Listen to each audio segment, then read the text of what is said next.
Good evening. This is Dwayne Lowry for the DPP Grain Desk on Sunday, November 10th.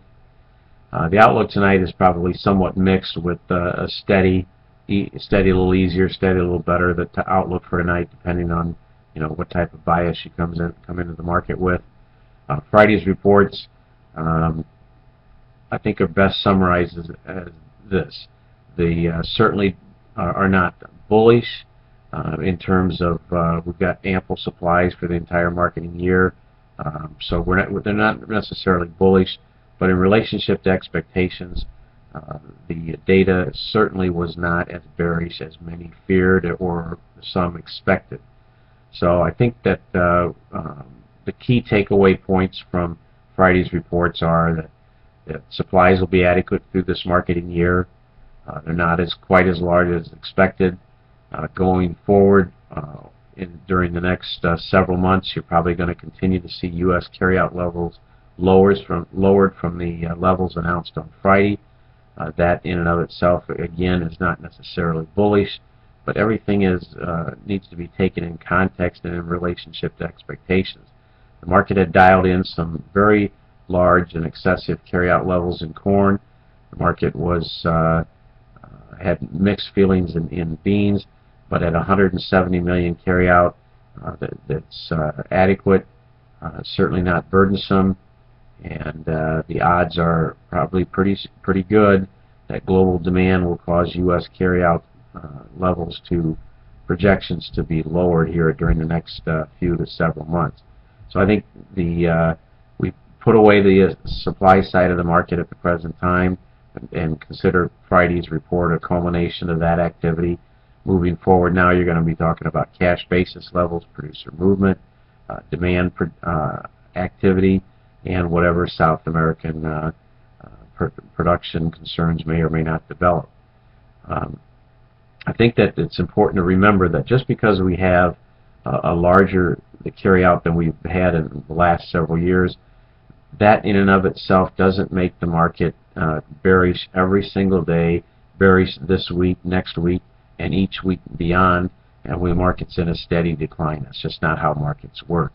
The market has digested these large numbers in corn. The harvest is going to largely be over soon.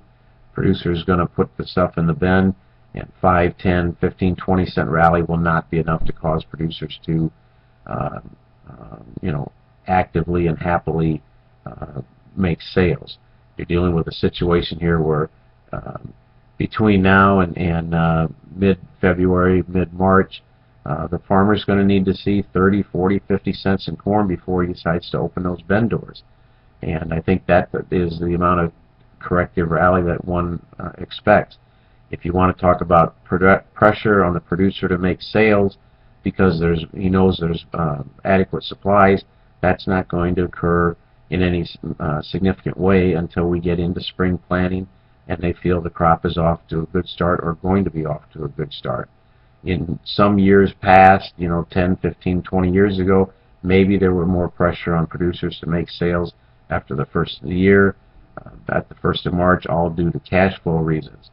The reality is that after several very good and profitable years, most producers don't have cash flow problems. And if they want to go to the bank and hold grain for a longer period of time, that's not going to be a problem. So I think you've got a situation here that while supplies are adequate from a carryout level, that doesn't, we need to be reminded that doesn't impact prices every day, every week from now till the end of the marketing season. Last week's lows should represent the bottom side of parameters. It's very likely due to bearish sentiment that this first little rally in corn will be met with active selling. It's very probable that we're going to go back and revisit last week's lows, possibly jab those lows out, but we're not going to go anywhere. We're not going to go anywhere materially to the downside. I think producers need to have offers in to sell the market above the market, but I don't think it's unreasonable to price those, have those pricing orders, 30, 40, 50 cents above where we're at now. I think there's a high probability that July futures will have an opportunity to be sold for around $5 during the next 3 or 4 months. I don't think that's an unrealistic expectation of what corrective activity tends to occur. As far as soybeans are concerned, 170 million carry out in line with estimates. But everybody knows demand is going to continue to grow. U.S. carryout ideas are going to continue to weaken, and until the South American crop becomes available next spring, early summer, the demand for U.S. soybeans is going to be very good. And any type of problems in South America, and you're going to be talking about, trading $14 soybeans again. That's not unreasonable. As far as from Friday's levels, what is downside risk? If you take beans down 20-25 cents, you can have fundamental people and technical-based people looking to buy the market. So you're not going to have significant downside weakness at this time. Your downside risk will develop more greatly from February forward if the South American crop is doing well.